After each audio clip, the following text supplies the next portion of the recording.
Luigi's Mansion is one of those rare Nintendo games that no one seems to know about. So in light of the coming of Decemberween, and because I was too lazy to finish this on Halloween, I put together a video of the beta elements of Luigi's Mansion.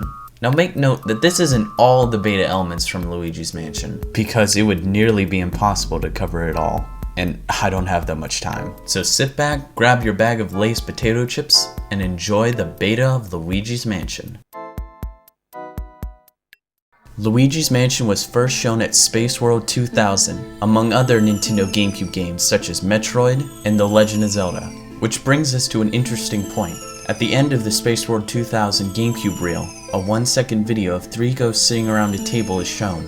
Strangely enough, these ghosts do appear in the full game, but not as one might expect. While I was randomly ripping textures for the game, I came across this image, which appears to be the same 3 ghosts sitting around a table. This image is visible in-game when Mario is turned back from a painting, as shown here. Luigi's Mansion was shown once again at Space World 2001, but this time it will be making its appearance as a full game. Now there are many things different between this version of Luigi's Mansion and the full game, so I'm just gonna list them off one by one. The first thing to note is the opening cutscene, showing Luigi walking up to the mansion. The cutscene is slightly longer than the full game, but other than that, it's almost identical.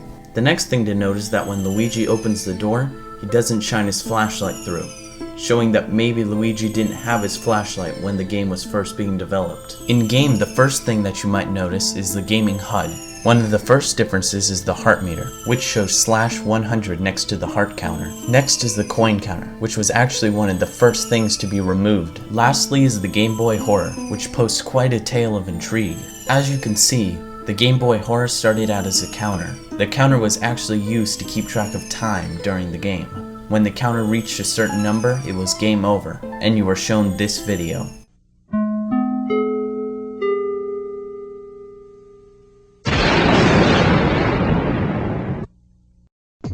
There have been many speculations of what this video could mean, one of which was Luigi turning into a zombie, which is obviously not right.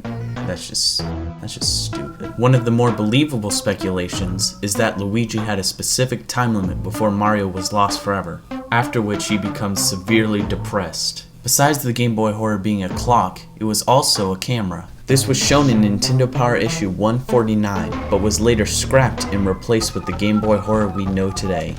The next beta element to discuss is Luigi's trusty vacuum, called the Poltergeist 3000. The Poltergeist 3000 was originally called the Poltergeist 400. I have no idea why they changed that. I guess they like longer numbers. The Poltergeist 400 was lighter and less bulky than the Poltergeist 3000. The Poltergeist 3000 also had some unused nozzles, but they are only visible with an action replay code. The elemental meter also went through several changes. At first it was an overheat meter, causing the vacuum to explode when the meter reached 10. Then some say it turned into a ghost counting meter. And lastly, the version we know today.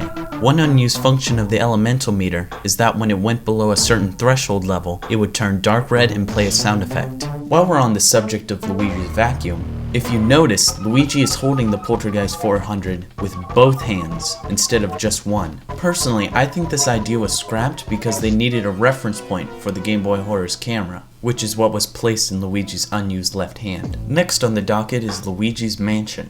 I mean, not the game, the actual mansion that Luigi is in. The beta mansion had no chimneys unlike the final version. It was a lot shorter than the final version as well. Next, let's talk about Egad's laboratory. Unlike the final version, you were actually allowed to walk around his laboratory.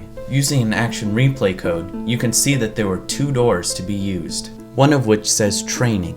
I can only imagine what that door was used for. The other door most likely goes to the ghost turning back into portrait machine room thing. What's really strange is that there's a ladder on the left side of the room. You can actually walk up this ladder, but it won't take you anywhere. This could mean that you could actually explore around the mansion and walk down to Egad's lab, which would have been pretty cool, Nintendo. Just saying. There are also many unused audio tracks in Luigi's Mansion. Here they are one by one.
Some say that Luigi's Mansion was originally going to be a Nintendo 64 game. There is evidence in the game that actually supports this. First of which is this audio track.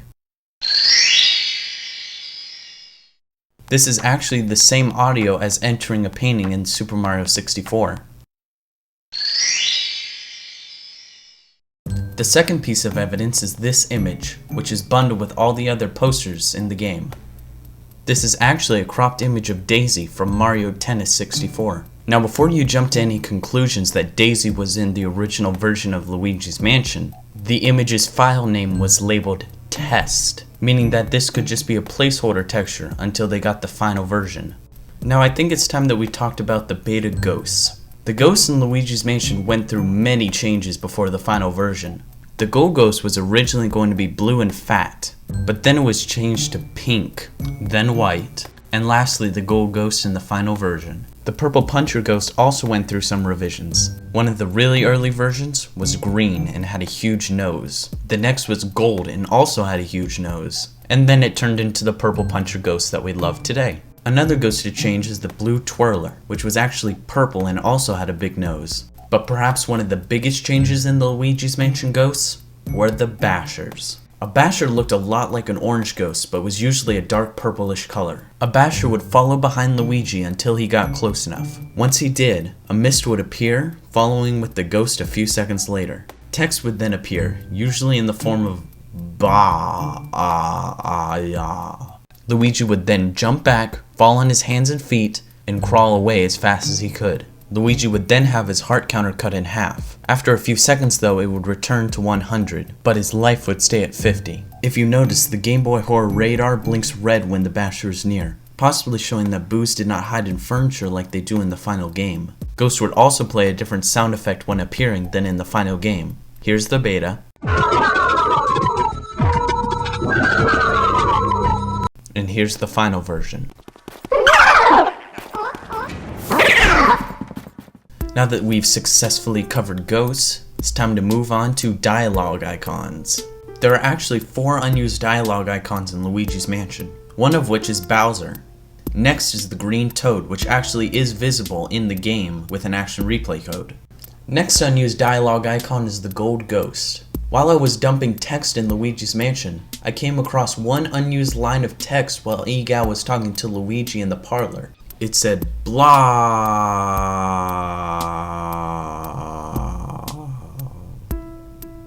which is obviously ghost language. The last unused icon is of Mario, which you might be saying that is from the scene where Luigi goes down into the well and sees Mario and he says, "Save me."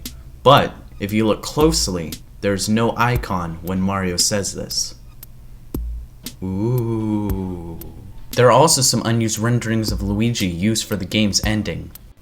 This image, used most likely for the lowest possible rank, shows Luigi in his depressed form from the E3 demo. This next image was most likely used for a good ending. And lastly, this image was for the best ending. The next topic of discussion is the gallery. The gallery went through many changes before the final version. The earliest version of the gallery is this. As you can see, it has a more underground look than the final version. The gallery is shorter than the final version as well. And interestingly enough, some of the textures and models of this gallery are the same as that of the training room, meaning that the training room could have been made around the same time as this version of the gallery and never changed. The next version of the gallery is this one here. This version of the gallery is a lot more bright and flashy than the last version. This version is also slightly longer than the final games, meaning that there could have been more portrait ghosts planned for the game. The last early version of the gallery is this one. This version looks almost identical to the last one, but is actually shorter in length than the final gallery. Another beta element was that Luigi's Mansion was originally going to be in stereoscopic 3D. That's right, the Nintendo GameCube supported stereoscopic 3D. The user would plug in a specific accessory into the Nintendo GameCube system and put on the special 3D glasses to play all of their favorite supported Nintendo GameCube games in 3D. Sadly, this idea was scrapped because the special crystal needed for the accessory was way too expensive at the time. So that's the beta of Luigi's Mansion. Basically, it was going to be the greatest Nintendo horror, or rather, the only Nintendo horror game out there. It still is, but bashers. So if you want more information about the Luigi's Mansion beta, go on over to Luigi's Bigger Mansion The forum or the website, I don't really care. Both links are in the description. So this has been Beta64 with the Luigi's Mansion beta. Thanks for watching. Wow, wow, wow, wow, wow, wow, wow, wow.